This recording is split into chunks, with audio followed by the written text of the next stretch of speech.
Welcome to the SCDM website, and thank you for watching this video entitled Citizenship and Domicile as Verified by President Obama, exhibit number 01.017 on our exhibits page. This video is based upon President Obama's weekly address given on July 26, 2014, and the title of the address was Closing Corporate Tax Loopholes.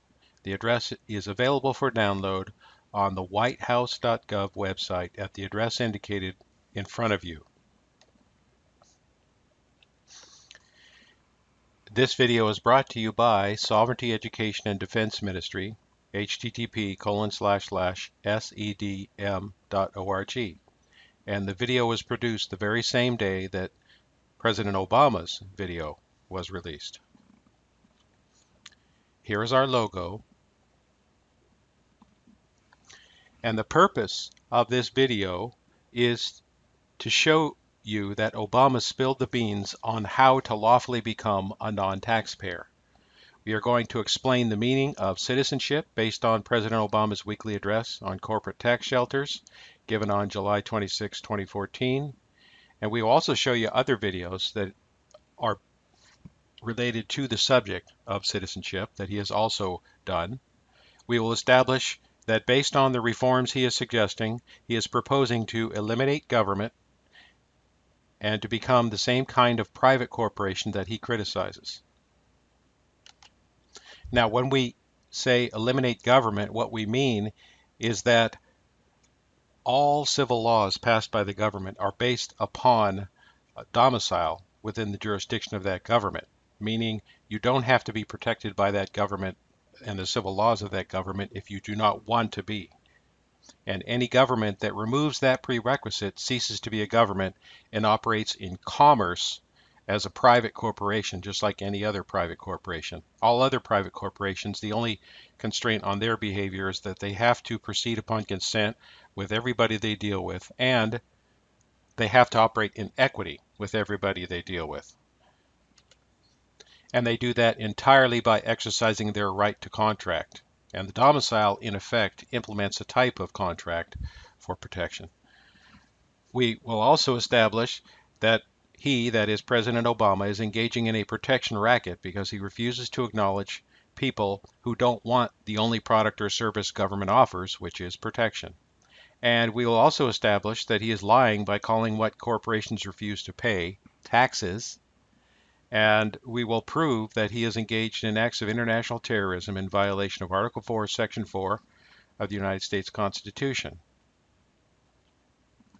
Now, throughout this presentation, we will be passionate about what we're talking about, but please do not mistake our passion for the subject matter as any sort of an intention to engage in any type of injurious, unlawful, or violent behavior.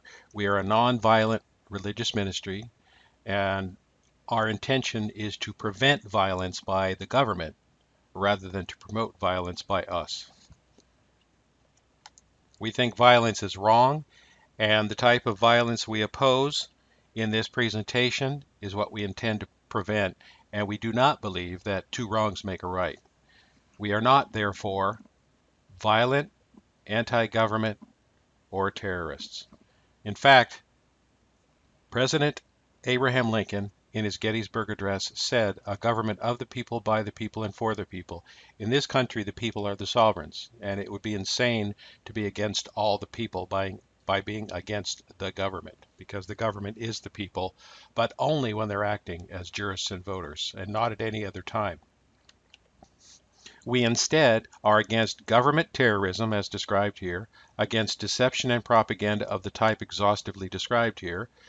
We are anti-crime. The crimes we oppose are documented herein with the associated statutes. We are anti-corruption. The government corruption is the origin of the crimes documented here, and eliminating the corruption would stop the crimes. See government corruption page on our website at the address indicated. We are against those who falsely claim to be, quote, government, unquote, but refuse to act like a government. The first step in acting like a government is to protect private property and leave us alone. If they won't do that, they have no business being paid to protect you from anyone else. And we instead are against those who pretend to be a government but ignore the domicile prerequisite to their civil authority and thereby devolve into a private, for-profit federal corporation millions of times worse than the Enron fraud. And we prove this in our Corporatization and Privatization of the Government Memorandum of Law, Form 05.024. Throughout this presentation, we are going to show you President Obama's video address, and we will pause at certain strategic points to comment on statements that he makes to clarify what they mean in a legal context. The original presentation is about 3 minutes in length. So let's get started, and we'll show you the opening of President Obama's video.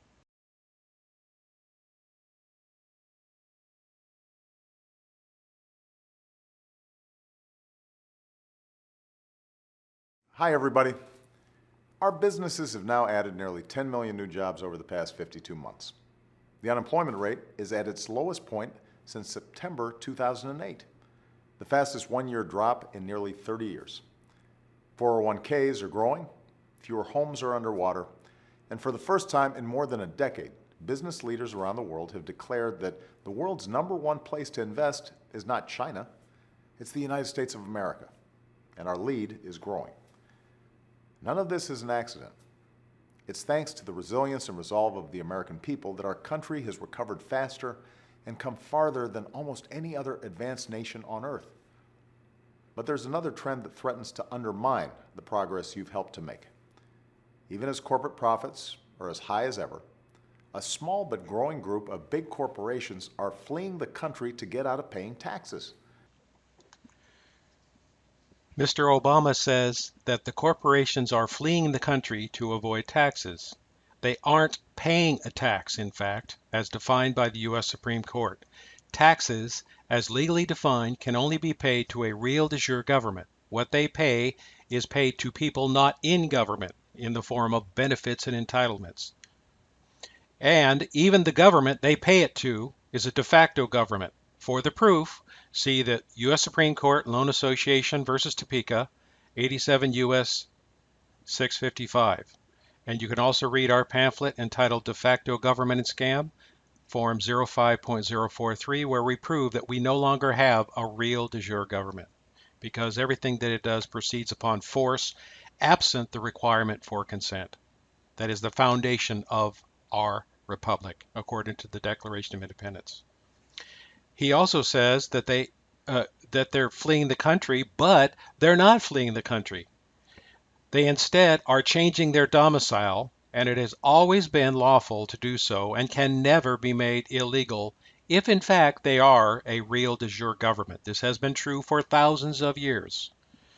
Domicile has always been the origin of all civil jurisdiction of any government. And he says it's unpatriotic, but it isn't unpatriotic to refuse to consent to a civil domicile or to refuse to the obligations that can attach only after one consents to said civil domicile. And we also want to emphasize that domicile has always required consent and is the only origin of income tax liability. And that word, that status of domicile is hidden within certain statuses found in the Internal Revenue Code. For instance, it's found within the word citizen and resident. Both of those two terms presume a domicile. And the Supreme Court has said that being a citizen is the most voluntary of acts. So you don't have to be a citizen if you don't want to be. And that doesn't mean that you have to abandon your nationality to do so. You can continue to have nationality without having a domicile. And furthermore, even if you want to have a domicile, you can't have a domicile in a place that you're not physically located in. For instance, the Internal Revenue Code defines United States as federal territory in 26 U.S.C. 7701 A9 and A10, and you can't have a domicile there if you've never physically been there or if you don't intend to remain there. And most Americans haven't been there. So let's look at a definition of domicile to prove that. This is Black's Law Dictionary. Domicile, a person's legal, that is civil home. That place where a man has his true, fixed, and permanent home and physical principal establishment, and to which, whenever he is absent, he has the intention of returning. Generally, physical presence within a state and the intention to make it one's home are the prerequisites of establishing a domicile therein. The permanent residence of a person or the place to which he intends to return even though he may actually reside elsewhere. A person may have more than one residence but only one domicile. The legal domicile of a person is important since it, rather than the actual residence, often controls the jurisdiction of the taxing authorities and determines where a person may exercise the privilege of voting and other legal rights and privileges. The key word here is intention of. Nobody can define your intention except you. If you don't want to have a domicile in a place and you intend not to have one, then no one can force one on you. And the other thing that they point out here is that physical presence is a prerequisite to establishing one's domicile. And it says the legal domicile of a person is important since it controls the jurisdiction of the taxing authorities. Okay? This has been true for hundreds of years, and President Obama is not going to change it. Changing it, in fact, would be the equivalent or the moral equivalent of trying to repeal the law of gravity, and I'm sure if he could do that, he would do that as well. Moving on. If you'd like more details on domicile and citizenship and their relationship to each other, then look at our pamphlet on our website entitled Why Domicile and Becoming a Taxpayer Require Your Consent, Form 05.002, and Why You Are a National, State, National, and Constitutional but Not Statutory Citizen, Form 05.006, on our forms page. For proof that Obama understands the distinctions he is talking about, watch his State of the Union address given on 2/12/2013. He indicates that there are two components to citizenship: political status/nationality and legal/civil status. Let's watch it. We may do different jobs and wear different uniforms and hold different views than the person beside us. But as Americans, we all share the same proud title. We are citizens. It's a word that doesn't just describe our nationality or our legal status. It describes the way we're made. It describes what we believe. It captures the enduring idea that this country only works when we accept certain obligations to one another and to future generations. That our rights are wrapped up in the rights of others. And that well into our third century as a nation, it remains the task of us all, as citizens of these United States, to be the authors of the next great chapter of our American story. Thank you. God bless you. And God bless these United States of America. They're keeping most of their business inside the United States, but they're basically renouncing their citizenship and declaring that they're based someplace else just to avoid paying their fair share. Obama just said that corporations are renouncing their citizenship. And we now know that what he meant by citizenship was domicile. Therefore, he just admitted indirectly that domicile is equivalent to citizenship for the purposes of taxation. And in fact, the federal courts agree precisely with that conclusion. Here's what they said.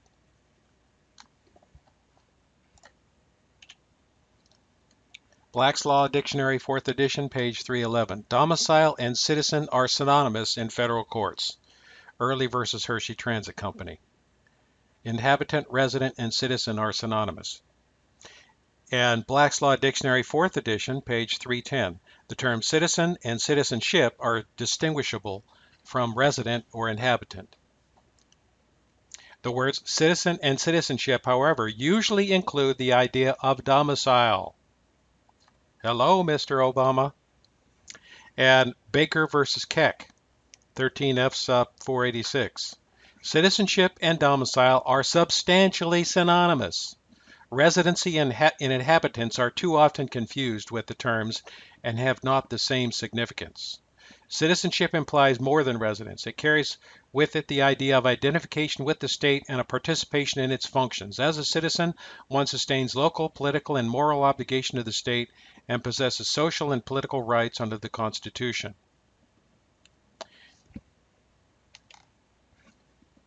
And Early versus Hershey Transit Company mentioned earlier, the term citizen, as used in the Judiciary Act with reference to the jurisdiction of the federal courts, is substantially synonymous with the term domicile. Now pay close attention. They didn't use the word nationality.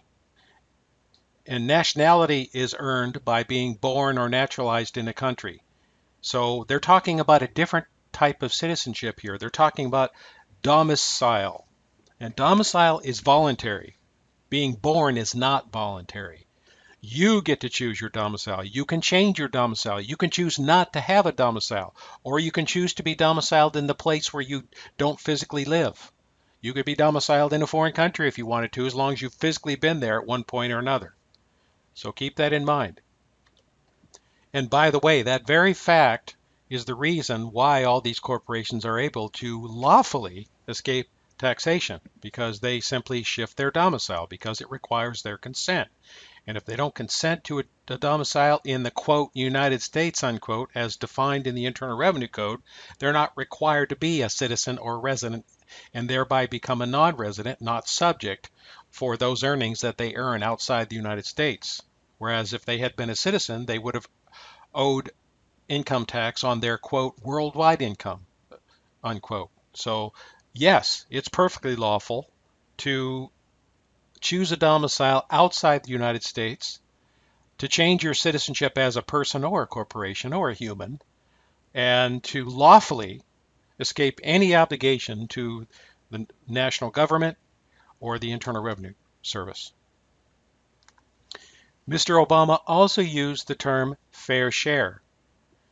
The Internal Revenue Code does not define, quote, fair share, unquote, but the Constitution does. Quote, fair share, unquote, means that every taxpayer, not every one, but every taxpayer, pays the same amount and the same percentage of the amount taxed. That's what it means. This is because everyone is protected equally. That's what's behind the notion of what the courts would call equal protection. And fair share also means that those who are not taxpayers, because not engaged in the excise taxable activity, pay nothing, just like those corporations that Obama was talking about. And the excise taxable activity that they were avoiding is public office in the United States government, because that's what all taxpayers are. And if that boundary is avoided or circumvented by people like Obama, then an eminent domain and an unlawful taking has occurred in violation of the Fifth Amendment to the United States Constitution. The Declaration of Independence also defines what fair share is. It says that all are equal. And if all are equal, whatever the government can do to collect payments for its services, you also can do to it. That's the whole notion of equality and equal treatment. Whatever they can do to you, you can do to them. However they acquire rights, you can acquire rights the same way. If they can file false information returns against you and nominate you into a public office called a taxpayer, then you can file information returns on them and elect them into your own personal service by the same mechanisms. That's what it means, folks. That's what fair share means. Now, if you doubt me, here is what Obama said in his first inauguration speech about how you are equal to the government. Was he lying? And here's what he said. But in the words of Scripture, the time has come to set aside childish things. The time has come to reaffirm our enduring spirit, to choose our better history, to carry forward that precious gift, that noble idea passed on from generation to generation, the God-given promise that all are equal, all are free, and all deserve a chance to pursue their full measure of happiness.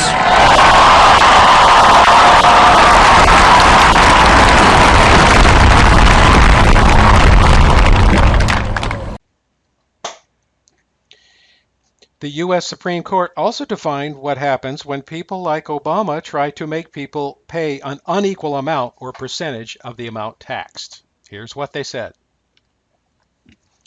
Quote, this is Pollock versus Farmers Loan and Trust Company, 157 U.S. 429. And this particular case was about the very first income tax that Congress tried to levy after the Civil War. And it was declared unconstitutional, just like the current tax would be unconstitutional if it was ruled upon the way it's enforced rather than the way it's written. And here's what they said. Here I close my opinion. I could not say less in view of the questions of such gravity that go down to the very foundation of the government. If the provisions of the Constitution can be set aside by an act of Congress, where is the course of usurpation, that is, the abuse of taxing power for theft and wealth transfer, to end? The present assault, that is war, upon capital, that is private property they're talking about here, is but the beginning. It will be but the stepping stone to others, larger and more sweeping, till our political contests in the jury box and the ballot box between the haves and the have-nots will become a war of the poor against the rich, a war constantly growing in intensity and bitterness. If the court sanctions the power of discriminating, that is unequal or graduated taxation, just like we have today, and nullifies the uniformity mandate of the Constitution, as said by one who has been all his life a student of our institutions, it will mark the hour when the sheer decadence of our present government will commence. And that decadence is way, way beyond where it should be at this point. The other important thing to note here is that there's a war going on. The Supreme Court said that. There's a war going on between the haves and the have-nots. And all Obama is doing is he's being a Marxist, like any good communist is. He's being a Marxist. He's pitting the have-nots against the haves, and the battleground is the ballot box and the jury box. And it's illegal and unconstitutional to allow the ballot box or the jury box to be that battleground, because it's always been a crime to bribe a juror or a voter, including with, quote, public benefits, unquote, such as Social Security, Medicare, and Medicaid. And that's why all of those programs can only be paid to those who are already working for the government. They do not create any new public offices. And if they're used to create public offices, then a complete breakdown of the government inevitably occurs, and this war they're talking about commences. And they called that war decadence here. Now, I want to be clear. There's only a few big corporations so far. The vast majority of American businesses pay their taxes right here in the United States. Next, we see that Obama uses the phrase right here in the United States, quote unquote. Well, which United States is he talking about? He's talking about taxes, so he must be talking about the one defined in 26 U.S.C. 7701 A9 and A10. And that United States is not the one you think it is. It's not a state of the union. It's federal territory subject to the exclusive jurisdiction of Congress. It has nothing to do with states of the union. Never has.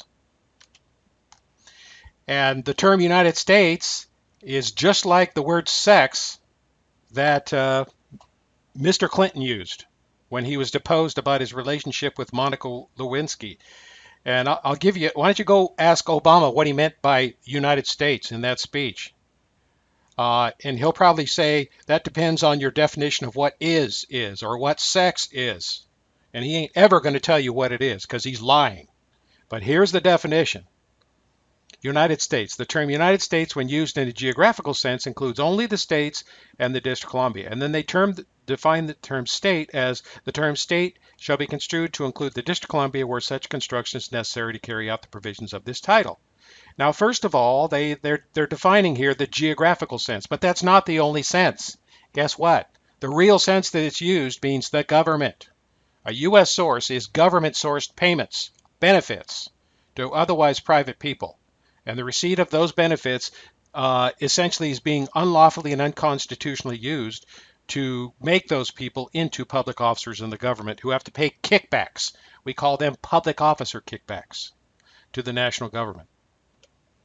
And the relationship of United States to domicile is important because most Americans are not domiciled on federal territory or within the statutory, which is the one down here, United States, and therefore are not taxpayers under the Internal Revenue Code, because this is the United States they're talking about when they mean sources within the United States in the Internal Revenue Code, Section 863. This is the only thing you pay taxes on, is payments from the government. Why? Because all governments are created to protect private rights, and everything that's not in the government is private. Hello? And the U.S. Supreme Court also said that the ability to regulate private rights and private conduct is repugnant to the Constitution. So the only thing that these statutes can regulate is public conduct of public officers on official business. What have you been smoking, Mr. Obama? That alleged Harvard law education didn't do much good, now did it, Mr. Obama? It looks like you haven't even read the definitions in the Internal Revenue Code. Why are you giving a speech to, quote, all Americans, unquote, or everyone, that only applies to a very limited subset domiciled on federal territory? You are trying to deceive us. But when some companies cherry pick their taxes, it damages the country's finances. Now, President Obama uses the phrase cherry picking taxes, close quote. There is no practical difference between people who are not statutory taxpayers and not domiciled on federal territory avoiding taxes, and a government that illegally engages in, quote, cherry picking, unquote, of people outside its jurisdiction to fleece them through deception and coercion and word games. See our pamphlet on this subject, meaning of words, the words includes and including, Form 05.014 on our forms page. Isn't deliberately deceiving people about what the tax codes say and falsely calling everyone taxpayers, that is customers, also cherry picking? Hello?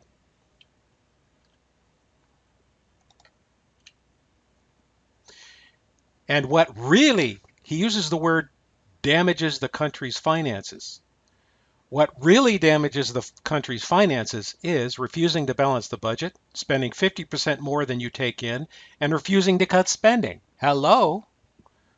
This type of damage is far worse than refusing to consent to become a customer of government called a citizen.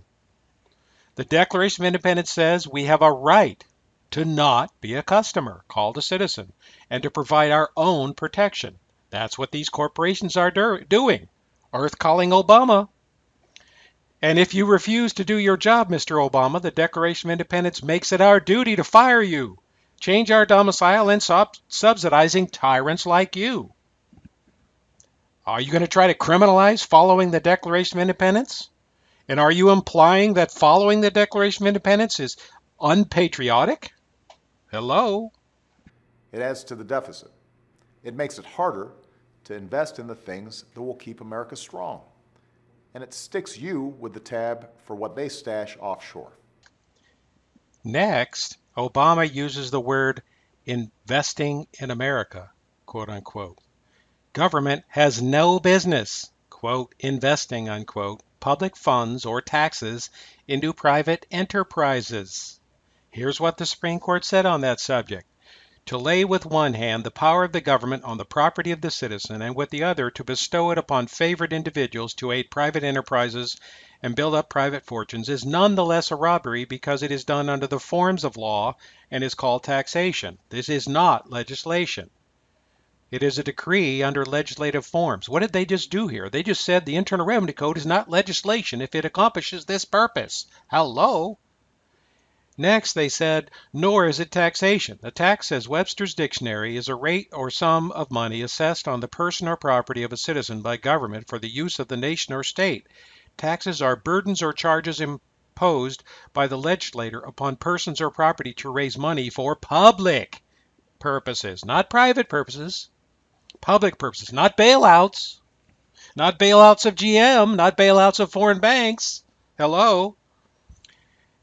It says Coulter J in Northern Liberties says very forcibly, I think the common mind has everywhere taken in the understanding that taxes are a public imposition levied by authority of the government for the purposes of carrying on the government in all of its machinery and operations, that they are imposed for a public purpose.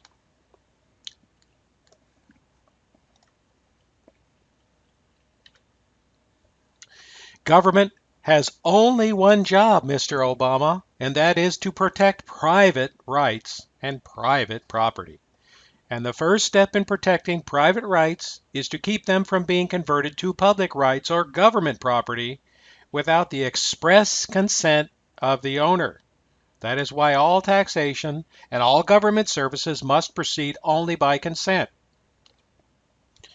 Furthermore, we would argue that you're not a classical, quote, government, unquote, if you don't require consent of the owner to procure their private property.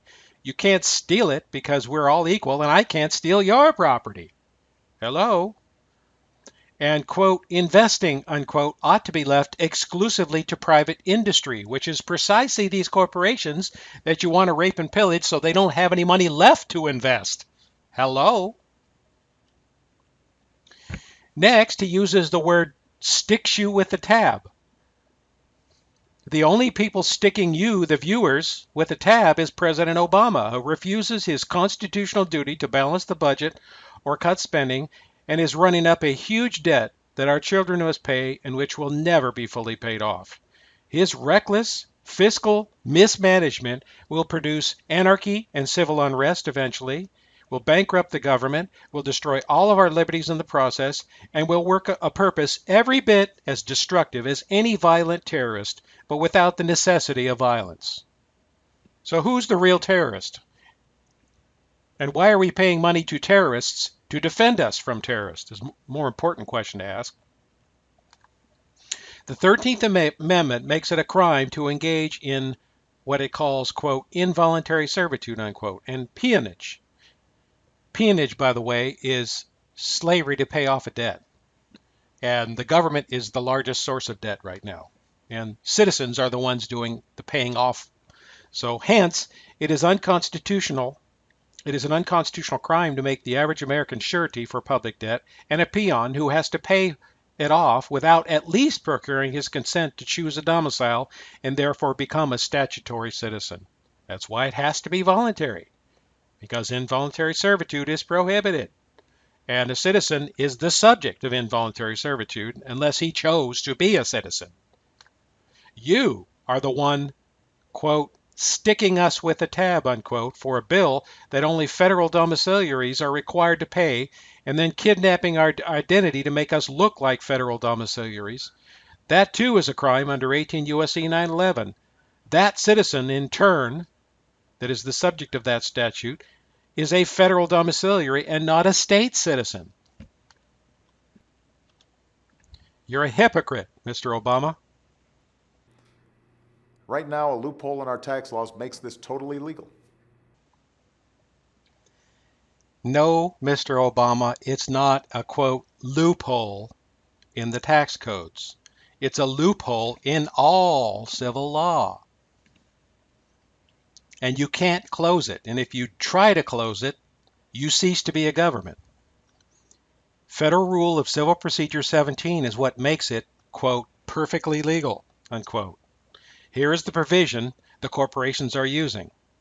Capacity to sue or be sued. The capacity to sue or be sued, and these are the civil rules, meaning the basis for all the civil law that Congress passes. And it says the capacity to sue or be sued is determined as follows. And when they say sue or be sued, they mean sue or be sued under the civil laws of Congress. And that would include all of the tax code. So it says, for an individual who is not acting in a representative capacity by the law of that individual's domicile. So there you go. You can't have a liability that's enforceable in court without a domicile. And number two, for a corporation, and these are the corporations he's talking about here, by the law under which it was organized. Now, corporations are perfectly within the law to decide to be organized under any system of law of any country that they want. It's always been legal. And if it isn't legal, then the First Amendment is violated, because the First Amendment guarantees you and protects you in your right to politically and legally associate. And the act of choosing a domicile is an act of political and legal association. And any attempt to interfere with that act of political and legal association and choose the law system, the civil law system under which you will be governed and protected, is not only a violation of the First Amendment, it's a criminal interference with your right of association. And it's a conspiracy against rights. And any attempt to close it through the, quote, tax code is going to have to repeal this too.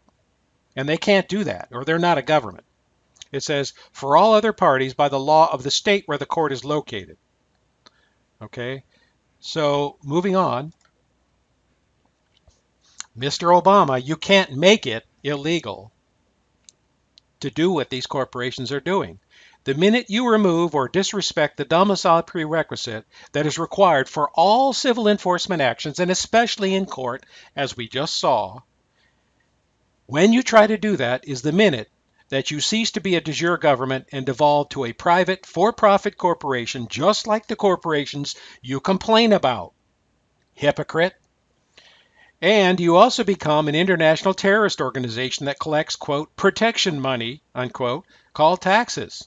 See Great IRS Hoax Form 11.302 on our website. And you also are engaging in organized extortion by disregarding the consent that is the foundation of all your just authority according to the Declaration of Independence. Anything that does not derive from consent is therefore inherently unjust.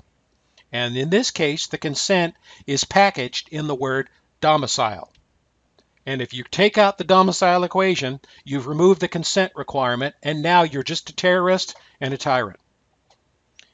And it also causes you to make everyone who pays you protection money into criminals subsidizing international terrorism, where the states of the Union are nations, the nations being invaded in violation of Article 4, Section 4 of the United States Constitution. That article makes the federal government into the protector to prevent invasion, and yet it is the worst invader, and the type of invading that it is doing is commercial invasion.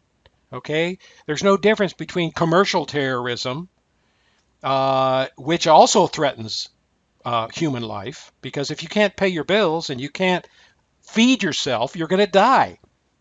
It's every bit as threatening as holding a gun to a person's head if you disrupt or interfere criminally with their right to engage in lawful commerce as non-residents who are not customers of your protection racket. Hello? And I think that's totally wrong. Totally wrong, huh? Well, I'll tell you what's totally wrong. It's totally wrong for a government created to deliver protection that refuses to procure your consent before they protect you or demand payment for that protection, and refuses to respect the requirement for consent in choosing a domicile to procure the protection, and forces you to pay for protection that you do not want and do not need. It is called a criminal protection racket. See 18 U.S.C. Chapter 95. Now, that's exactly what these corporations are doing. They're leaving this place because not only are they not protected, they're terrorized and they're stolen from and they're lied about and they're slandered in the media and they're even slandered on the White House website in this very video, Mr. Obama. They know what your game is, and the game is up. The jury is out. They all know you're a criminal and a terrorist. It is totally wrong for any government to go into debt because it produces unconstitutional peonage in violation of the 13th Amendment in having to pay off the debt.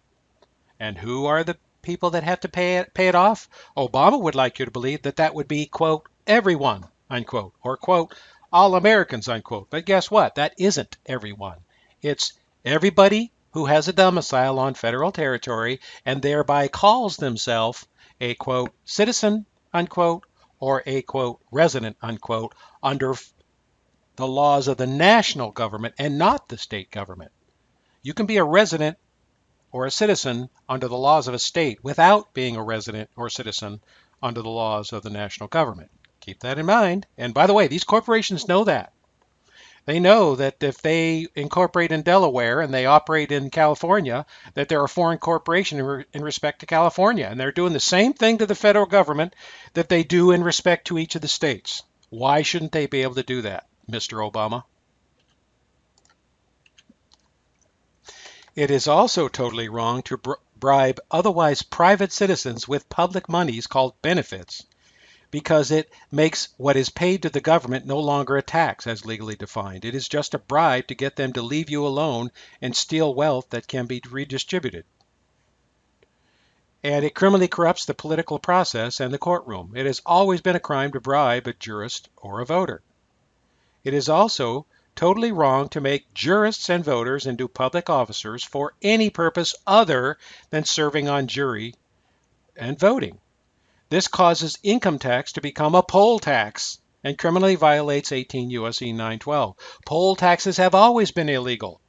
And the minute the income tax depends on being a citizen under federal law is the minute it becomes a poll tax. And that, in fact, is the very reason why the tax is not upon citizens. There is no place other than in Section 911, while citizens are abroad, where they are made the subject of the tax. And this is precisely why. You don't get to pick which rules you play by or which tax rate you pay. Next, he says, you don't get to pick the rules or the tax rate you want to live under. Well, guess what? Yes, you do get to pick the rules that you live under.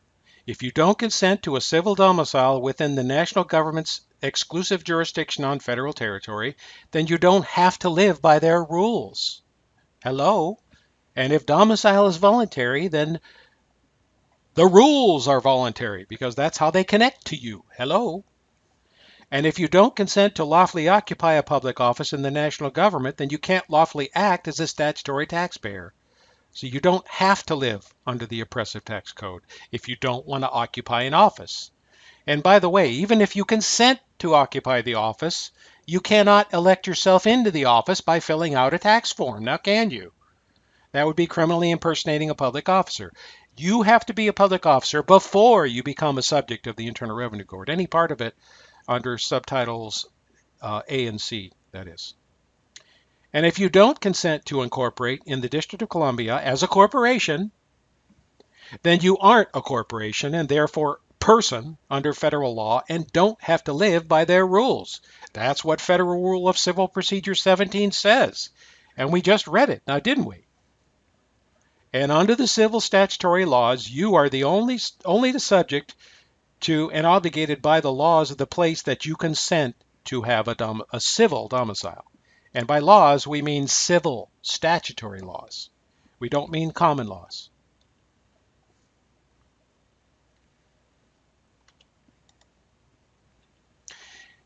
The other thing we want to emphasize is the national government does get to pick its own rules just like you can.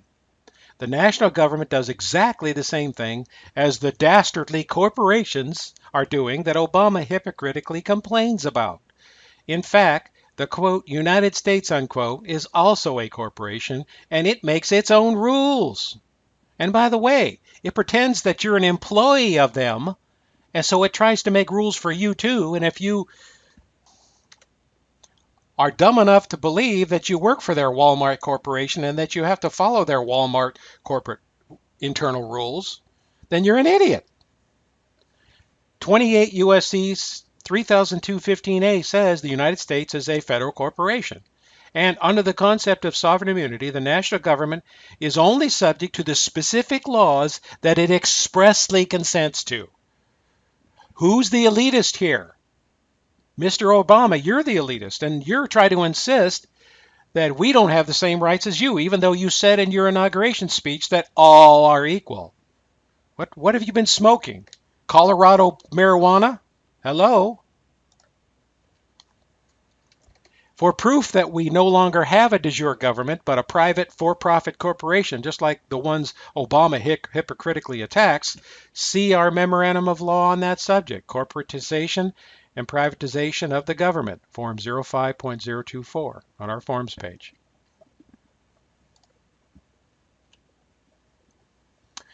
And as far as the national government getting to pick its own rules, all of the authority to, quote, make those rules, unquote, to begin with, was delegated to the national government by we the people through the Constitution.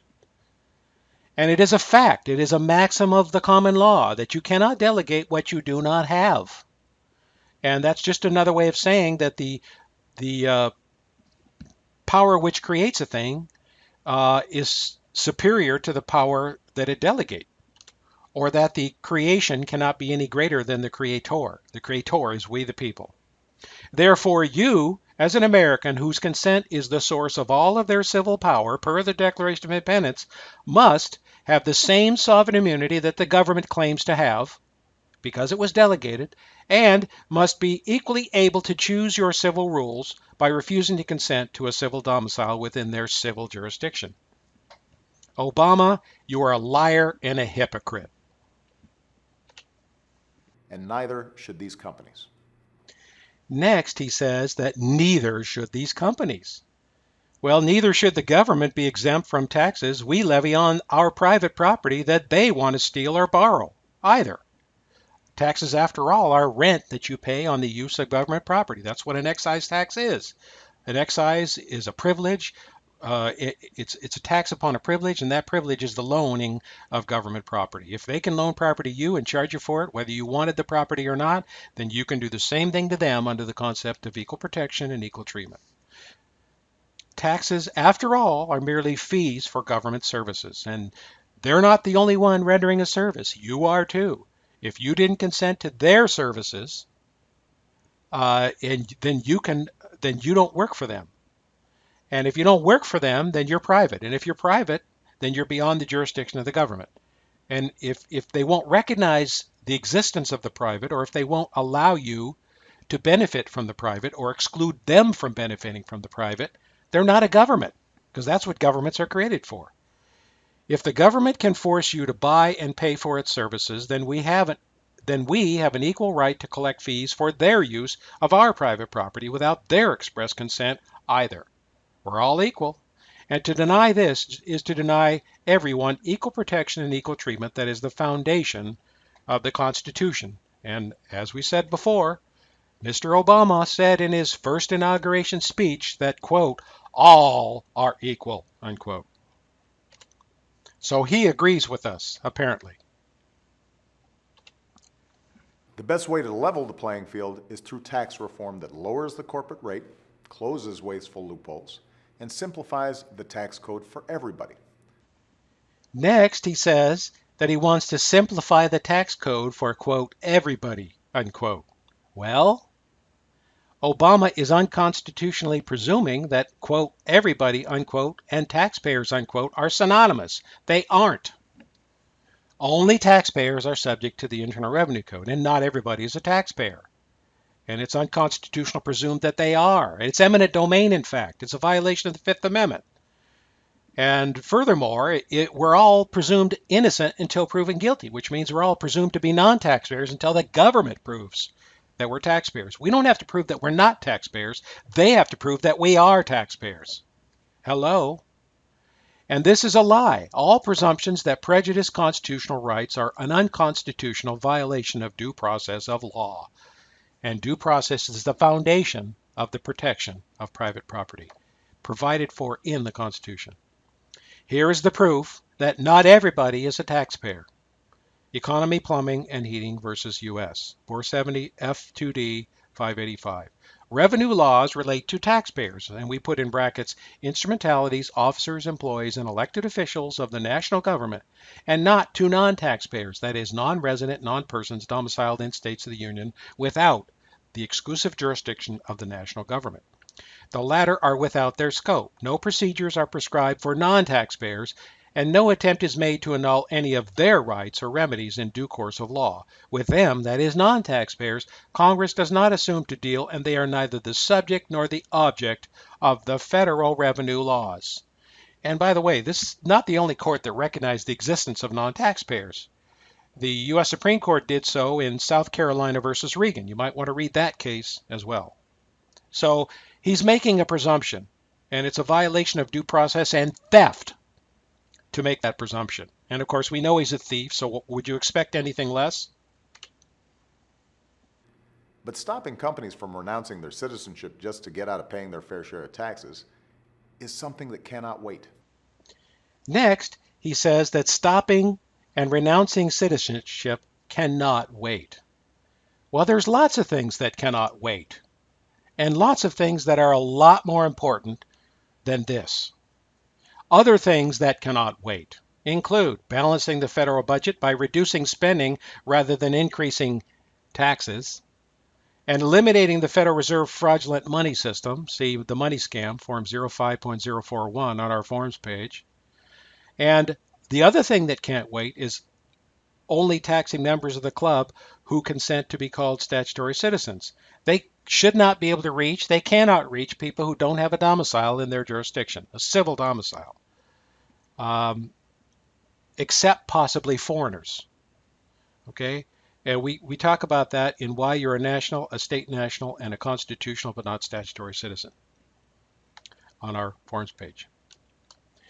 The other thing that needs to be stopped immediately is terminating the criminal identity theft that occurs by unconstitutionally presuming that everyone in states of the Union are persons under federal law. They are non-resident non-persons. Or that the United States includes states of the Union within the Internal Revenue Code. It does not. Or that internal revenue districts exist within the constitutional states. The only remaining one is in the District of Columbia. 26 U.S.C. 7601 limits IRS enforcement to internal revenue districts, meaning the District of Columbia, which is, by the way, the reason the United States had to be defined as the District of Columbia in the Internal Revenue Code, Section 7701, A9 and A10. Or that everyone is a taxpayer and therefore a public officer in the national government, whether they consent or not. And we prove this in the Trade or Business Scam, Form 05.001 on our forms page. IRS targeting of activism groups trying to ensure the government lives by the rules must stop. And the cover-ups of the targeting must also stop. And those cover-ups should have their pensions, those people who are doing the covering up, should have their pensions terminated and be put in jail for a criminal conspiracy against your private rights and your private property. They're just thieves and liars. That's all they are. That's all governments are. That's why, in my budget earlier this year, I proposed closing this unpatriotic tax loophole for good. Next, he talks about closing unpatriotic tax loopholes for good. It's unpatriotic to impute or enforce powers to a government that the people themselves do not also have. All are equal under the law. Remember what you said in your inauguration speech, Mr. Obama? That's unpatriotic, because the foundation of all of our freedom, as we pointed out in our Foundations of Freedom, video number 1, is absolute equality between the governed and the governors, between all those who are governed. My, how quickly you forget what you said in your inauguration speech, Mr. Obama. It is also unpatriotic for the government to impute, quote, superior, unquote, or supernatural powers to itself and thereby turn a de jure government into a civil religion in which the taxes are tithes. They represent rent on property because the government is presumed to own everything, just like God. And political leaders are gods because they have supernatural or superior powers or privileges, as you would say in a franchise. The courtrooms are the churches. Franchise judges are priests of the civil religion. The licensed attorneys are deacons who supervise the worship services. And worship services occur when court hearings are held, or there is voting or juries serving. And the code is the state-sponsored Bible that regulates how worship is conducted. And tax returns are confessions to the priests, deacons, and terrorists in what Mark Twain calls the District of Criminals. And everyone is a parishioner and public officer called a citizen, whether they want to be or not. Domicile and consent are irrelevant. All must worship or die and be commercially destroyed. And the assassins who do the destruction are the terrorists in the the Internal Revenue Service, which, by the way, is not even part of the government. We discussed that and proved that in another one of our documents entitled The Origins and Authority of the Internal Revenue Service, Form 05.005. Democrats in Congress have advanced proposals that would do the same thing. A couple of Republicans have indicated they want to address this too, and I hope more join us. Rather than double down on the top-down economics that let a fortunate few play by their own rules. He also talks about the fortunate few who play by their own rules. The fortunate few are not the corporations he's talking about. The fortunate few are those in what Mark Twain called the District of Criminals. They write the rules to, quote, benefit, unquote, only themselves. They selectively enforce against political enemies by abusing IRS enforcement powers, i.e. Lois Lerner. An example, IRS targeting of conservatives.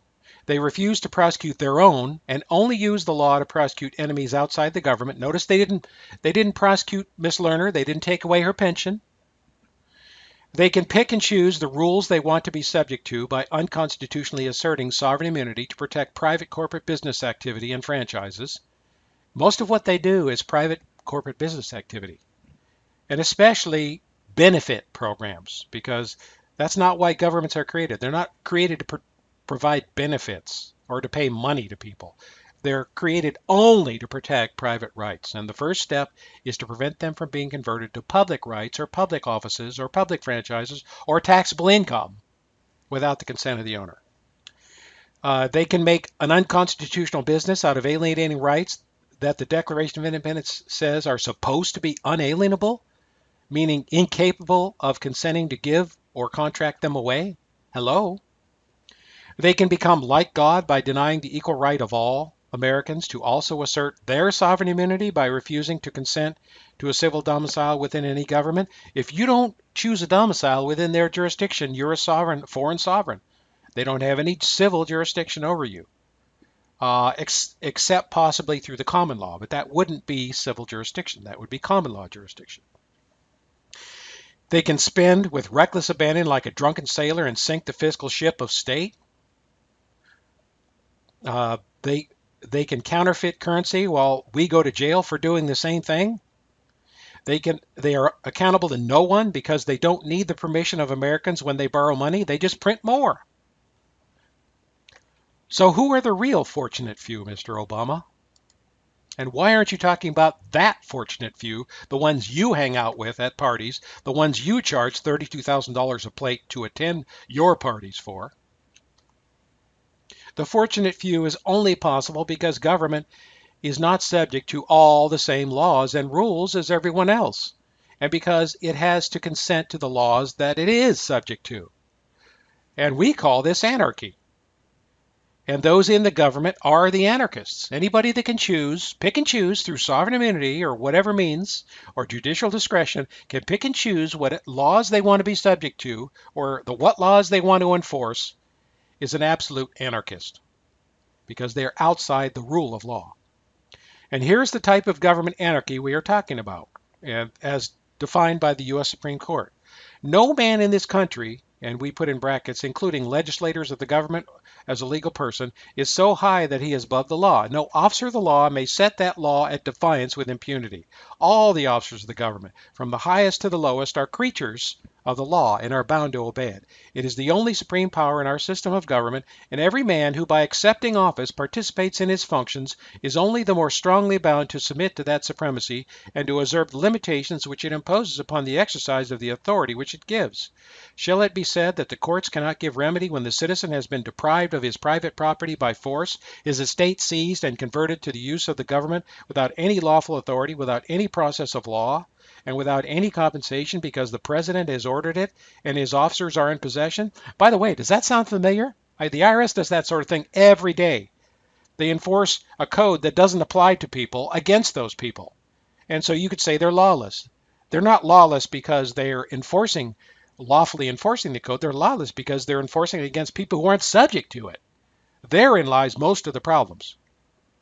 If such be the law of this country, it sanctions a tyranny which has no existence in the monarchies of Europe, nor in any other government which has a just claim to well-regulated liberty and the protection of personal, that is private, rights.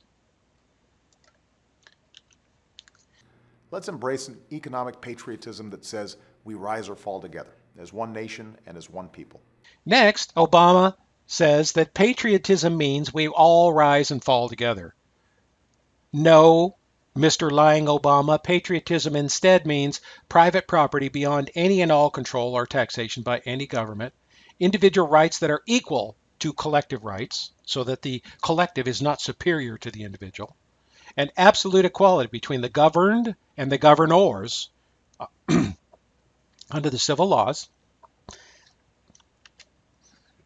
and no civil statutory law and only the common law to ensure that equality and private property are completely protected, and no financial conflicts of interest in judges, juries, or voters. That means those receiving public benefits cannot serve in any of these positions and are prosecuted by private grand juries without attorney general involvement when they err. And patriotism also means total accountability of those in the government to the people. Ultimate accountability is ensured by the ability to remove your domicile and sponsorship when governments become abusive, as the Declaration of Independence requires. And by the way, that's exactly what these corporations are doing. They're declaring their independence. They're firing the government as their protector. They're moving overseas. They're moving their operations, their domicile, their cities overseas, so they're protected by somebody else who provides better protection. What better way to ensure accountability than competition? And if competition works in the private industry, why shouldn't it work in the government? And why are you complaining that people have a choice, Mr. Obama? Because you're a commie and you think everybody works for you and that you own everything and that they need your permission to use it and that you can charge rent, call taxes to use it. That's why. What you advocate is collectivism, not patriotism, Mr. Obama. That fraud is described in Collectivism and How to Resist It, Form 12.024 on our forms page. And it's also described in an excellent movie by G. Edward Griffin entitled The Financial Enslavement of the West. He does a very passionate job explaining what's going on and the collectivism that you're trying to implement, you and the Democrats, Mr. Obama. Let's reward the hard work of ordinary Americans who play by the rules. Next, he uses the phrase, reward ordinary Americans. The only people government can lawfully, quote, reward, unquote, are those who work in the government. You cannot pay private benefits, public benefits, paid for with taxes to private people. So they can't reward anybody but people who work in the government. And it's a fraud to make everybody an employee of the government, because then we don't have a government anymore. We just have a giant corporation that everybody's an employee of. And that's a fraud. It is an abuse of the taxing power to pay public money to private citizens, and the only reward I want is to be left alone by the government and to not have my property, my private property, stolen, regulated, or taxed, or be forced to participate in any franchise or government program. That's all that I want. That's the kind of reward I want. My reward is just to be left the hell alone and go back to your little 10-mile square cage in the District of Criminals, Mr. Obama. The definition of justice, in fact, means, quote, the right to be left alone. And here is the definition, right out of a book on the common law entitled Readings on the History and System of the Common Law. And this is written by Paulson on Ethics, Thilly's translation, Chapter 9. Justice as a moral habit is that tendency of the will and mode of conduct which refrains from disturbing the lives and interests of others as far as possible, hinders such interference on the part of others. And by others, they mean all others, including governments. This virtue springs from the individual's respect for his fellows as ends in themselves and as his co-equals. Notice they emphasize here, equality, absolute equality. You're not free unless you're equal, not only to everybody else, but to the government. And Obama said you're equal in his inauguration speech, so he must be true. The different spheres of interest may be roughly classified as follows: body and life, the family or the extended individual life, property or the totality of the instruments of action, honor or the ideal existence, and finally, freedom, or the possibility of fashioning one's life as an end in itself. The law defends these different spheres, thus giving rise to a corresponding number of spheres of rights, each being protected by a prohibition. To violate the rights, to interfere with the interests of others, is injustice. All injustice is ultimately directed against the life of the neighbor. It is an open avowal that the latter is not an end in itself, having the same value, that is equal value, as the individual's own life. The general formula of the duty of justice may therefore be stated as follows. Do no wrong to yourself, and permit no wrong to be done so far as lies in your power, or expressed positively, respect and protect the right. Together we can build up our middle class, hand down something better to our kids, and restore the American dream for all who work for it and study for it and strive for it.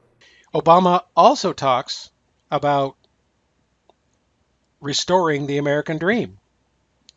In our mind, the only purpose of forming governments is justice. Here's what the Founding Fathers said in Federalist Paper number 51 on this subject. Justice is the end of government. It is the end of civil society. It ever has been and ever will be pursued until it be obtained or until liberty be lost in its pursuit. And that kind of passion is why wars are fought. It is why revolutions are fought, why we had the first American Revolution, why we had the Civil War, because the South just wanted to be left alone by the North. They didn't want their slaves being stolen. George Mason, Virginia Declaration of Rights, also said on this subject that no free government or the blessing of liberty can be preserved to any people but by a firm adherence to justice.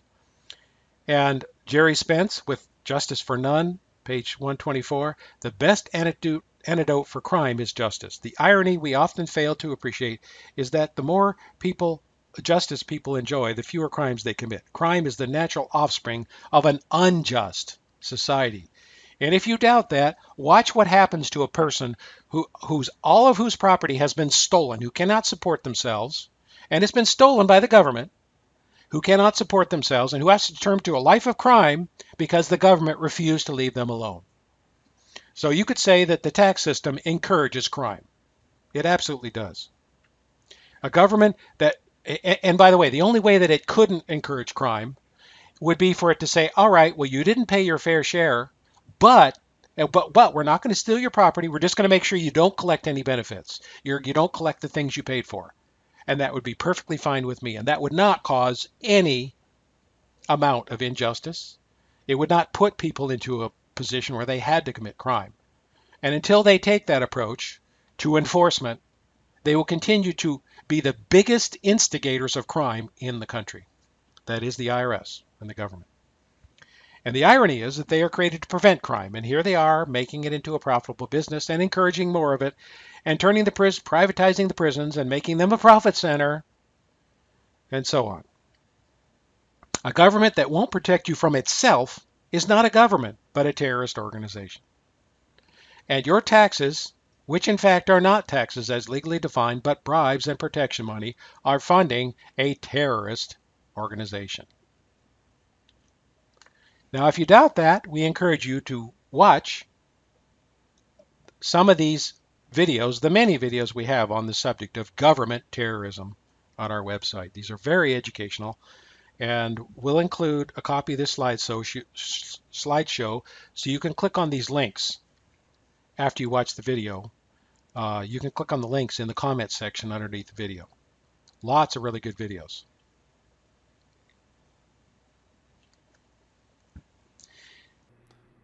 Thanks, and have a great weekend. Next, Mr. Obama says, have a great weekend. Well, we don't think that's what he really means. We think he means have a great weekend if you're a taxpayer, a sponsor, a citizen, and a customer. If you don't like us or refuse to be a customer for our protection racket, then here's our real message to you people, the other people, the people who don't want to do business with us. You can go fuck yourself. That's the message.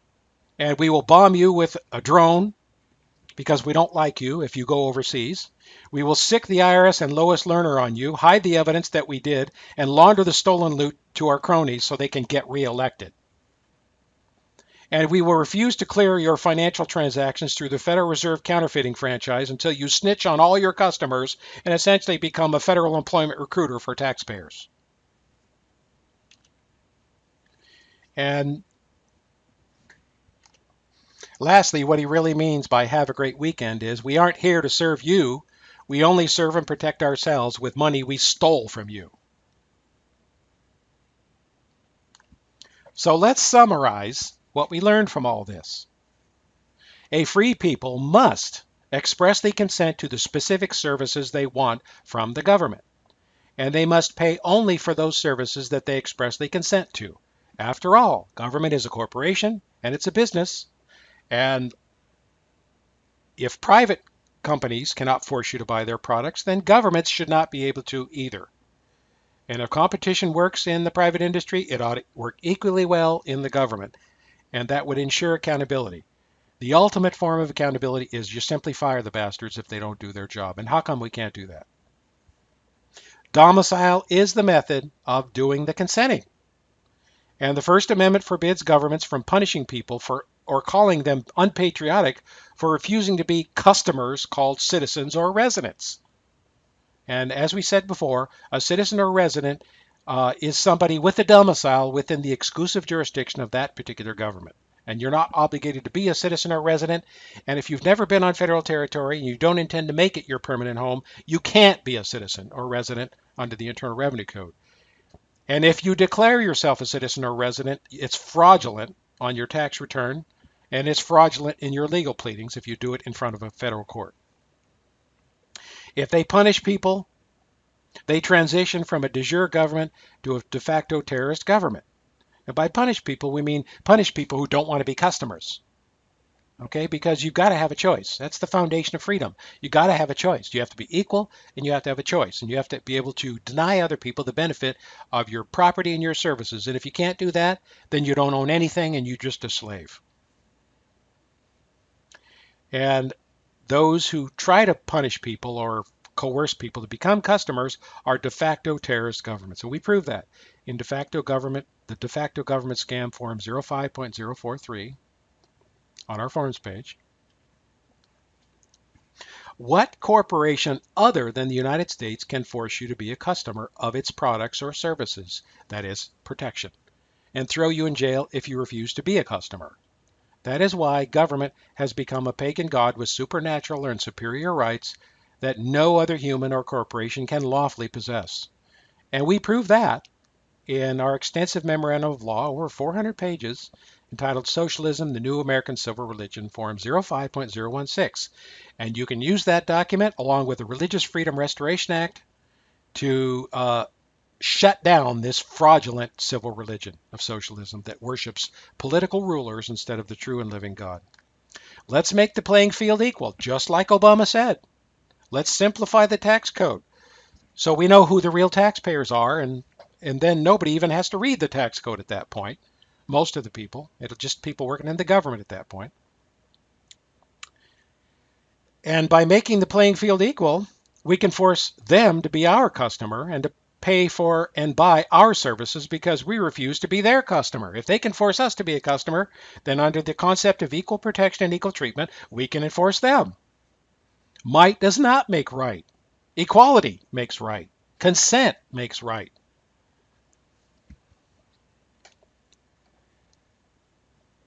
This concludes our discussion of Obama's weekly address on June 26th, 2014. We hope you enjoyed it. And if you'd like to learn more about the subject we covered here, please visit our website at http://sedm.org. Thanks for watching, and God bless you.